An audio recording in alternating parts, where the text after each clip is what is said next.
Carabineros, con seguridad, juntos podemos, que tenemos una tremenda conversación acá en interno con las chiquillas y vamos a conversar este tema, pero cuando sea el momento. Estábamos hablando con Marcela sobre la forma que tenían los padres de saber cuando los niños están siendo abusados o pasa algo, pero estábamos cómo abordarlos a ellos, porque digamos que de repente hay un niños bastante huraños que son un poco cariñosos o están más preocupados del computador, del celular, que hablar con los papás, porque ahora, digámoslo así, es un poco difícil hablar con los niños con tanta por los horarios tecnología. de trabajo, y también de repente los papás llegan en la tarde, comparten muy poco con los menores. O sea, Entonces, eso de cenar sentado en la mesa juntos es sí, prácticamente es muy imposible. importante saber cómo te fue, qué hiciste, y la autoestima, escucharlo. Porque de repente nos quieren hablar y, como comentábamos, no tenemos tiempo para escucharlo. Y es muy importante prestarle atención, porque a lo mejor esa es la ocasión que ellos quieren contarnos algo y no los dejamos. Ojo, y un tirón de oreja, yo lo digo porque lo he visto a las mamás, o sea, las mamás están muy preocupadas, algunas, no todas, pero muy preocupadas del celular. Sí. Yo tengo como ejercicio, yo llego a mi casa ahora a las 7 de la tarde y el celular queda ahí. A un lado. No lo utilizo, excepto que haga un llamado, pero eso de estar pegado mirando el Facebook, a que quieren me escriban en el WhatsApp, no. Yo creo que en ese momento yo creo que es bueno enseñar a los niños que tiene que haber un momento que tú te tienes que desconectar. Hay horarios y horarios. Porque lamentablemente los niños no se pueden despegar, ya nacieron con el celular en la boca. Entonces, yo creo que crear ese hábito de no ocupar el celular a cierta hora o no tener internet o nada puede servir bastante, porque al final el niño no va a quedar otra que conversar con los papás. No, y a la hora de comer, dejar todo el celular a un lado. Exacto. Porque Sí. hay unos que están comiendo y están ahí con el, Claro. con Los el tiempos celular, cero actuales comunicación. nos quitan mucho tiempo, pero yo creo Totalmente. que hay que darle calidad al tiempo que tenemos con nuestros Aunque sea hijos. poquito. Aunque sea poco. Con el ejemplo, Sí. yo trabajo en un pub, me contaron mi experiencia, trabajo en un pub, trabajo de noche. Y no sé, yo llevo como 17 años trabajando en esto, hace como 10 años atrás yo veía a todo el mundo conversando, riéndose, en fin. Y ahora, no sé, tú vas a un pub y al 50% de la gente la ves así. Y no habla. Y no mira, y hay una persona cantando, no sé, haciendo un show, y nadie lo pesca. Están todos con el celular. Entonces, nosotros tenemos que dar el ejemplo. Yo creo que eso es importante, llegar así a los niños, quitándole un poquito la tecnología Claro. para que lo escuchen. Sí, pero hay unos restaurantes que tienen la opción de quitarlo ahora. Sí, Bueno, sí, cierto. Tú dijiste recién, y no pescan al cantante. Bueno, lo ideal es que nosotros pesquemos, Sí. ¿cierto? A nuestros hijos y estemos atentas A su conducta. a las señales que Marcela nos señalaba, que nos pueden dar cuenta de que hay algo que no está funcionando como antes. Ha habido un cambio en la vida del niño. Y cuestionarnos qué ha producido este cambio. Ahora, Marcela, tú que estás más envuelta en el tema, ¿las conductas son diferentes entre niños y niñas o son más o menos similares, depende de la edad? Son más o menos similares. Yo diría que muy similares. En general son conductas asociadas al bajo rendimiento escolar, aislamiento social, el tema de control de esfínter, lo que te mencionaba anteriormente, las pesadillas, esto de querer estar siempre con los papás, de tener miedo en cualquier hora del día. Generalmente son como esos síntomas que nos indican que algo está pasando con nuestro hijo. El de aislarse de los amigos, eso es otra sintomatología. Sí, pues lo que conversábamos, igual que ellos tengan conocimiento inapropiado a su edad con respecto a la sexualidad. Claro. O términos. Y esto básicamente en niños, porque en el rango de los adolescentes también cambia. Pues generalmente los adolescentes que son víctimas de delitos sexuales, no todos, pero hay una gran cantidad de adolescentes donde el victimario o el agresor genera como una relación ahí que tiende a confundir entre un enamoramiento del adolescente hacia el adulto, donde priman otras cosas y otras consecuencias, digamos, Sí. o otros indicadores que podrían demostrarnos que algo está pasando. Y en ese caso es un poco más difícil, ¿no? Es un poco más difícil, por eso hay que ser enfáticos nosotros como papás de decirle a nuestros hijos que las relaciones afectivas tienen que ser públicas, tienen que ser abiertas, no escondidas, que cuando estas relaciones afectivas son escondidas es porque no encierran nada bueno en el fondo. Entonces ahí es un trabajo ya hay mucho más acucioso con los adolescentes, porque es difícil también para los adolescentes darse cuenta cuando se está sumergiendo en un delito y cuando está en una relación amorosa. Ahora, cuando uno se da cuenta un poco de estas señales, es preferiblemente denunciar o dirigirse a un profesional, porque de pronto, claro, uno puede decir, tiene una señal, pero uno está con la duda. Lo principal es la comunicación con el hijo, primero, tratar de llegar a tu hijo, conversar con él, y no una conversación donde tú le exijas que te cuente y presionarlo, sino que tiene que ser una conversación paulatina, de a poco, De confianza. poder generar un espacio de confianza, quizás invitarlo a salir, qué sé yo, si es una niña, vamos a vitrinear y en el vitrineo conversar. O entre medio del juego en la casa. Claro. Entonces, de esta manera, generar la confianza como para que el niño o el adolescente te empiece a contar lo que le está pasando. Y ya si eso no resulta, lo ideal es pedir ayuda a un tercero, a un profesional. Marcela, y en cuanto a estadística acá en la comuna, Mira, cifras exactas yo no manejo en la comuna. Lo que te puedo contar es como nuestra experiencia en el Centro de Apoyo a Víctimas. porque yo creo que no todas las víctimas llegarán allá. No todas. Pero en realidad nosotros dentro de todas las víctimas que atendemos no es menor el porcentaje que atribuimos a los delitos sexuales, ya sea en adultos como niños. Sí. Nosotros Entonces, la otra vez teníamos información cuando fuimos a visitar Gendarmería, que el mayor porcentaje de los que están ahí en reclusión es por el tema de abuso y violación. claro, Entonces es un tema importante acá Sí. en la región. en la Exacto.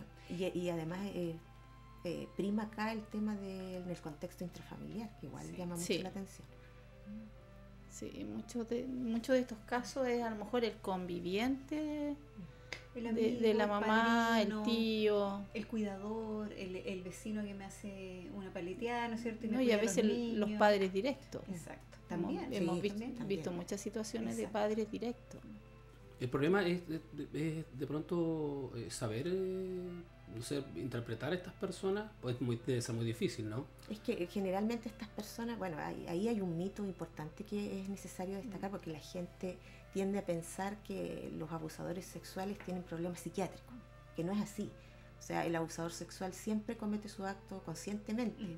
Puede haber a la base un trastorno psicológico, pero no necesariamente está asociado a una patología psiquiátrica. Y no se le va a notar físicamente tampoco. A veces aparenta una persona que genera lazos de confianza con Claro. uno. El buen amigo, Son serviciales, serviciales, atentos. ¿no? Ayudan No, mucho. además que nosotros mismos de repente cometemos el error de darle una cercanía a gente que a lo mejor no tiene Claro, realmente exacto. un lazo con nosotros. Por ejemplo, el tío del furgón, Mm. entonces el niño lo ve como un familiar más que nada. Y es, no sé, pues.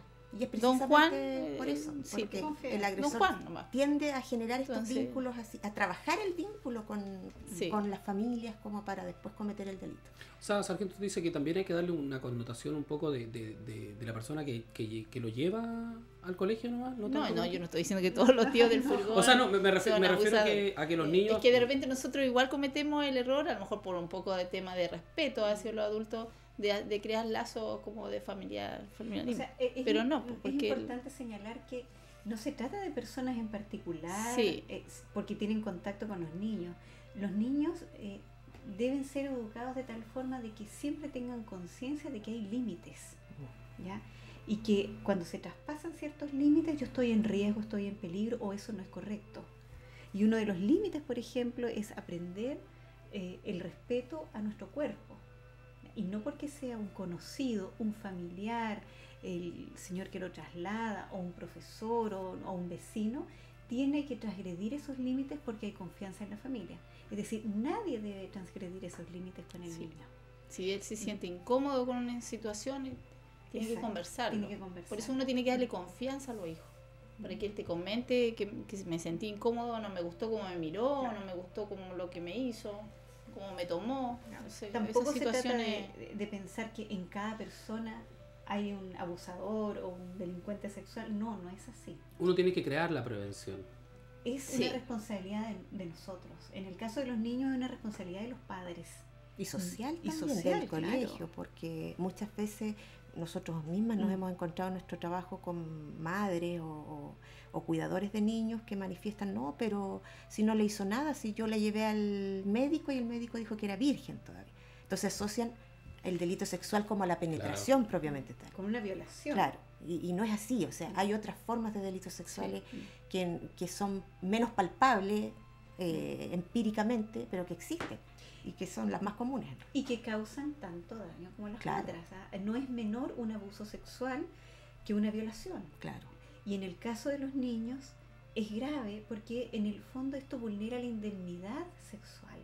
De alguna forma estamos privando a ese niño del desarrollo que habitualmente debería tener.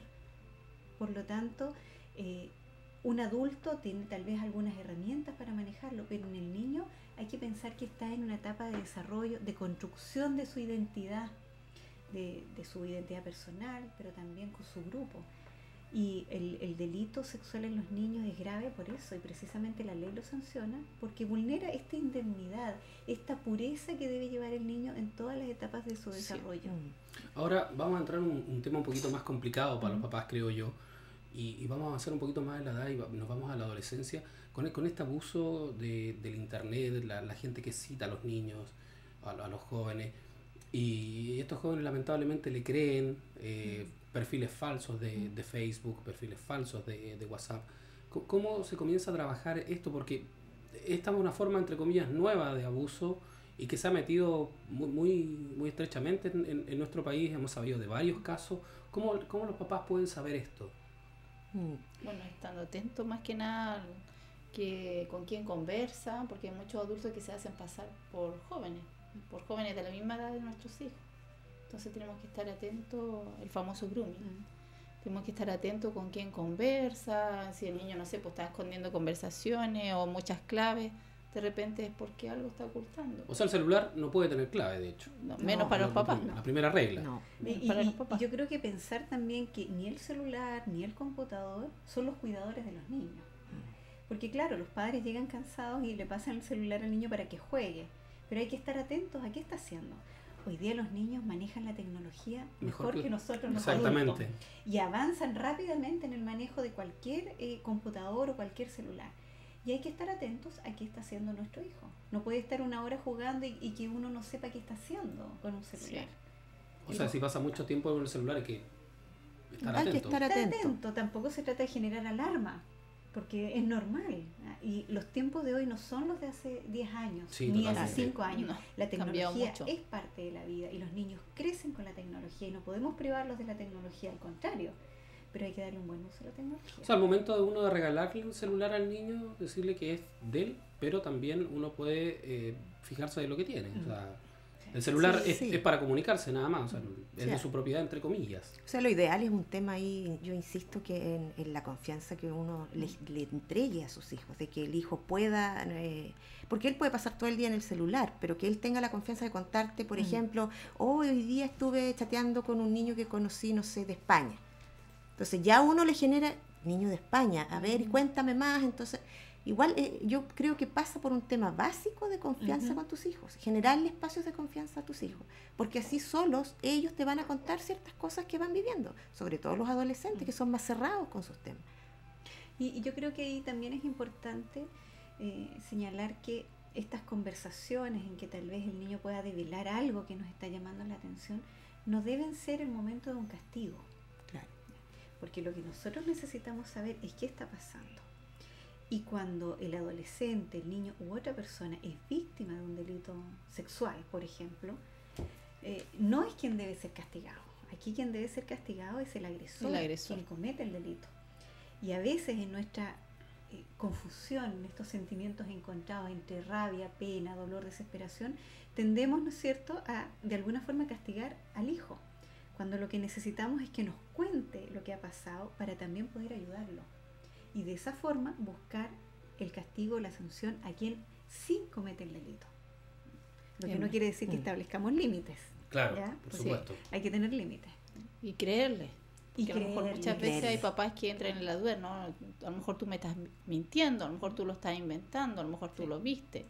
Claro, siempre Entonces, creerle. lo Ese tema es primordial súper importante porque en el creerle. fondo las estadísticas revelan que hay muchos niños que generan más daño porque los papás no le creyeron que por Sí, el por el delito delito. propiamente. De hecho, una de Se las... sienten solos. Claro. No, y darle la seguridad de que el hecho que tú me lo contaste no va a volver a ocurrir, darle una seguridad, Claro. Sí.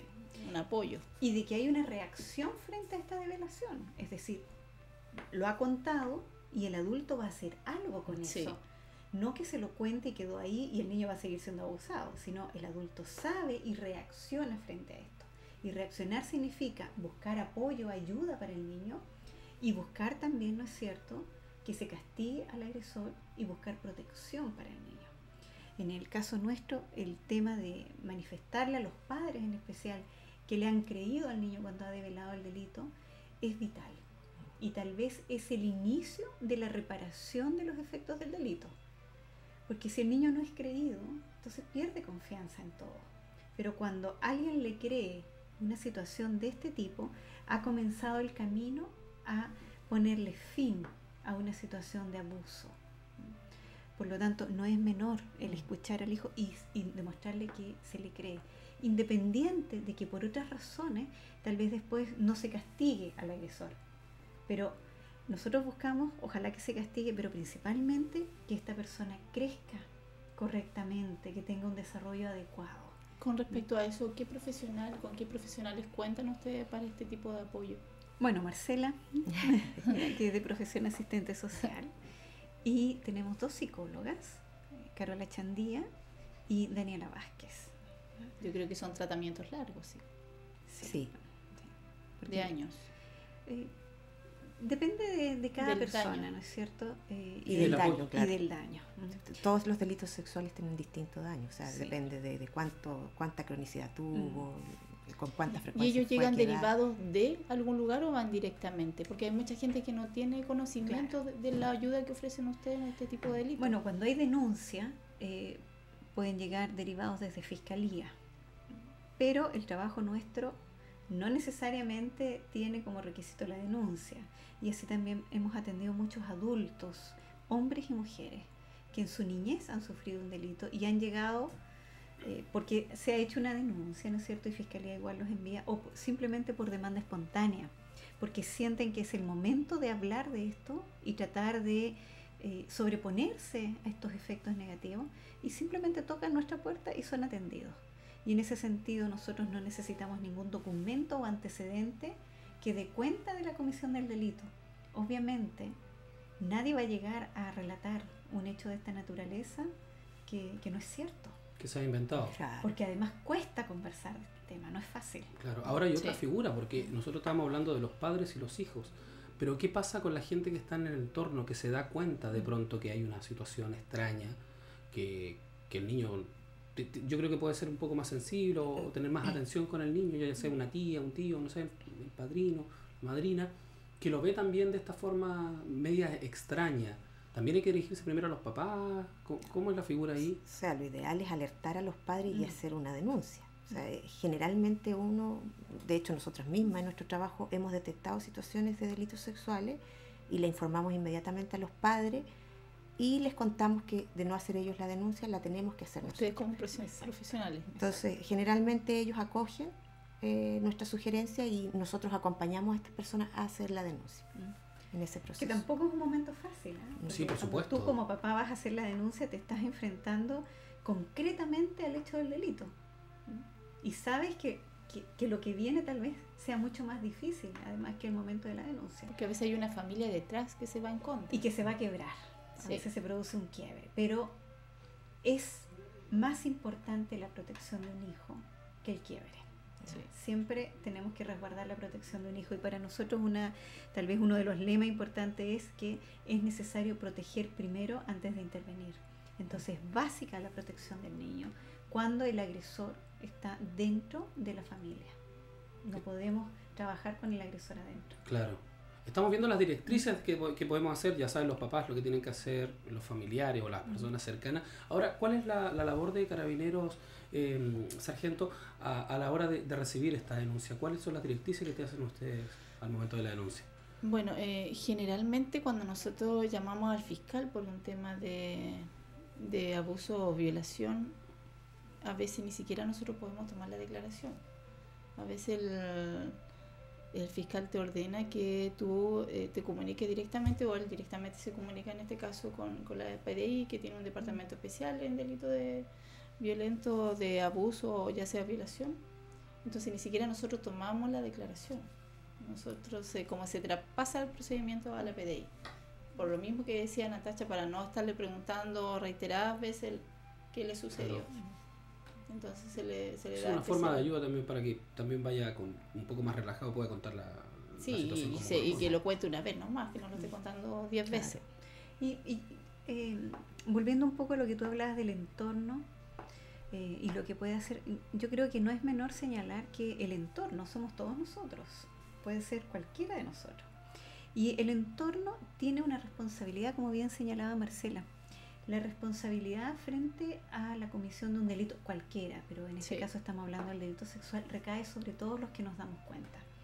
Yo creo que no estamos en la época en que podemos decir no es mi problema, no te metas, o parece que no vi nada, mejor no veo nada, no escucho nada. Yo creo que las personas tenemos que hacernos responsables de las cosas que sabemos y de aquellas que tomamos conocimiento.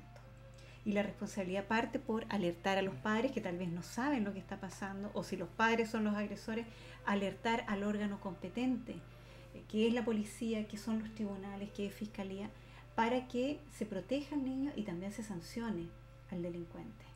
Porque este delincuente no solo debe ser sancionado, sino que en algunos casos la justicia determina que además no debe quedar en libertad. Sí.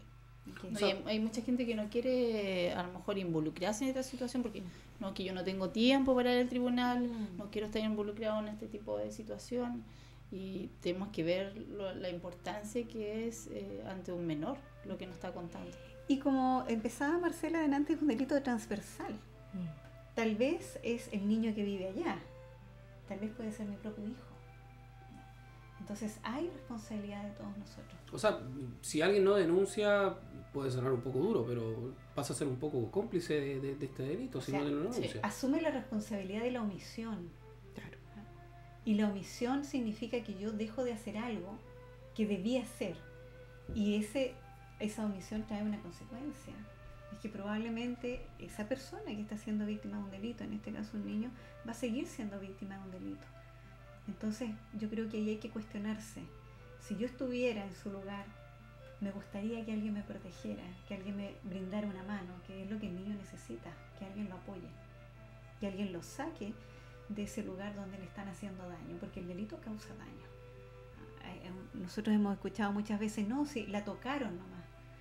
A ver, momento. O sea, al momento se justifica un poco también. No, es que no hay justificación. La tocaron nomás, pero esto es un delito y causa mucho daño. Que el daño no solamente puede ser físico, también puede ser psicológico, y ese yo creo que... Y ese se lleva el resto de la vida toda si no la se vida. interviene. Claro, o sea, no hay que minimizar nada. Jamás. Nada. No, jamás. Y ante la necesidad de protección no hay que escatimar medios. Bueno, esta ha sido una conversación bastante interesante con Natacha Oyarzún, Marcela Contreras y la sargento segundo Aida Retamal. Yo creo que a mucha gente le quedó muy claro un poco. De pronto hay muchas dudas. Usted ya sabe, no tiene que perder el miedo a denunciar. Si sabe algo, tiene que decírselo a los papás y denunciar. Esas son las dos cosas que tiene que hacer según nos dicen nuestras amigas aquí. Y si no está seguro, si no sabe qué hacer, busque ayuda. Sí. Porque eso también puede ser, estar en la ayuda. duda. Y en la duda es donde uno de pronto... Y en la ayuda a veces uno queda en la inacción. Claro. Y después lo cotidiano sobrepasa y uno ya no lo hace. Si usted está en la duda, si hay algo que no le cuadra, que le está molestando, que le hace sentir que no está funcionando bien, busque ayuda y pregunte. Y esa persona va a poder orientarlo y tal vez no es nada, tal vez una alarma, Claro. pero tal vez sí está pasando algo. Bueno, esperamos que esta conversación le haya servido de mucho. Si usted sabe de algo en estos momentos y estaba con la duda, ya lo sabe. Tiene que denunciar, hablar con los papás.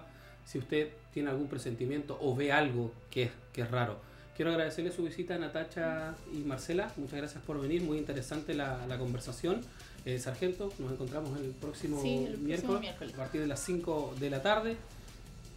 La verdad es que quedamos pero muy embobidos en este tema, así que queremos a usted invitarlo nuevamente a que haga la denuncia si sabe de algo extraño que esté ocurriendo a un niño, un adolescente, en fin. Y ojo, siempre tenga ojo. Que estén muy bien. Hasta Gracias. luego. Muchas Que gane gracias. Chile. Nosotros ya estamos de regreso con más Juntos en la Tarde, ya en la parte final de este programa, cuando hoy juega Chile, no se olviden. Pausa comercial, ya estamos de regreso.